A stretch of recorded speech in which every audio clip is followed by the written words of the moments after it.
বিয়ের আগে আব্বু আম্মা যখন বলতো শাকসবজি শরীরের জন্য কত উপকারী, তখন খুব রাগ হতো। এখন যখন আমি আমার বাচ্চাদের বলি তখন আমার বাচ্চাদেরও রাগ হয়।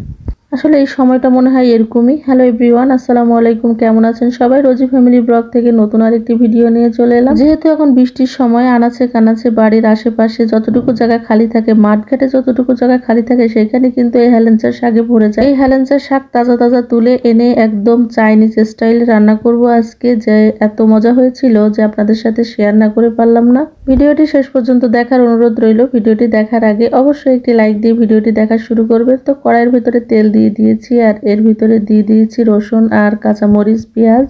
যে কোনো শাকে কাঁচামরিচ বেশি দিলে কিন্তু ভালো লাগে, এই জন্য একটু কাঁচামরিচটা বেশি দিয়ে দিয়েছি। শুকনা মরিচও ভাজা থাকবে, তবে এইভাবে রান্না করলে কিন্তু শাক সবচেয়ে বেশি স্বাদ লাগে। দেশি রসুনের কোয়া দিয়ে দিয়েছি বেশ খানিকটা, আমি কিন্তু এটাকে কুচিয়ে দেইনি, আর লবণ দিয়ে দিয়েছি পরিমাণ মতো। এখন ভালো করে এই যে পেঁয়াজ রসুন আর কাঁচামরিচটাকে কষিয়ে নেব। আর এর ভিতরে দিয়ে দিব চিংড়ি মাছ। চিংড়ি মাছটা দিলে শাকের একরকম স্বাদ হয়, আর চিংড়ি মাছটা না দিলে শাকের আরেক রকম স্বাদ হয়, তবে শাক দুনোভাবেই ভালো লাগে।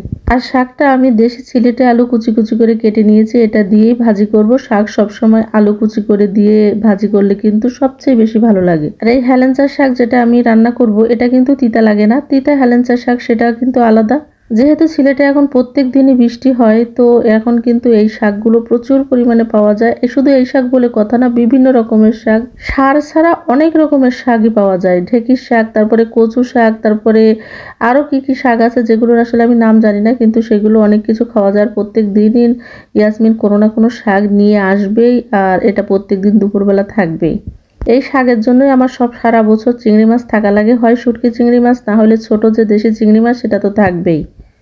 আলুটাকে কিন্তু ভালো করে কষিয়ে নিয়েছি, একটু সিদ্ধ হয়ে গেলে তারপরে কিন্তু এই শাকটা দিয়ে দিয়েছি। দেখতেই পাচ্ছেন শাকটা কিন্তু আমি একদমই কুচি কুচি করিনি। তেল ছাড়া শাক যেদিন রান্না করেছিলাম সেদিন কিন্তু কুচি কুচি করে নিয়েছিলাম, কারণ সেদিন কিন্তু শাকটা পানিতে সিদ্ধ হয়েছিল, আর আজকে তেলে সিদ্ধ হবে, এই জন্য কিন্তু আমি একদমই কুচি কুচি করে কেটে নিইনি। যেভাবে তুলেছি সেইভাবেই কিন্তু শাকটা বেছে রান্না করেছি। আর চিংড়ি মাছ দেওয়াতে এই শাকের কিন্তু কোনো অস্তিত্বই থাকবে না। এত ভালো লেগেছিল, এত স্বাদ হয়েছিল, এটা দেখে মনে হচ্ছিল একদমই চাইনিজ স্টাইলে হয়েছে।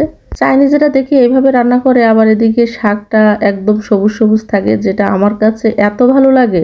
আমি যেরকম কালারেরই শাক রান্না করি না কেন, লাল শাক হোক আর সবুজ শাক হোক, যাই হোক, শাকের কালার যদি ঠিক না থাকে আমার কিন্তু মাথায় কাজ করে না। দেখতেই পাচ্ছেন শাকটা দেওয়ার সঙ্গে সঙ্গে কিন্তু একদমই গলে গিয়েছে, আর একদম কমে কতটুকু হয়ে গিয়েছে। আর এই শাকটা যে এত মজা হয়েছিল। এই যে হালকা বৃষ্টি হলে যে হেলেঞ্চার শাকগুলো হয়, এরকম হলে কিন্তু অবশ্যই অবহেলা না করে এভাবে ভেজে দেখবেন। বাজারের কেনা শাকের চাইতে 100 গুণ ভালো লাগবে। বাজারের কেনা শাকগুলো তো এখন সারে সারে ভরা, আর এতে তো কোনো সারই নেই, সার ছাড়া শাক। বিয়ের আগে যখন খেতে বলতো এই শাক, প্রত্যেক দিনই আমার আম্মা শাক রান্না করতো। আমার আম্মা শাক খুব ভালোবাসে খেতে।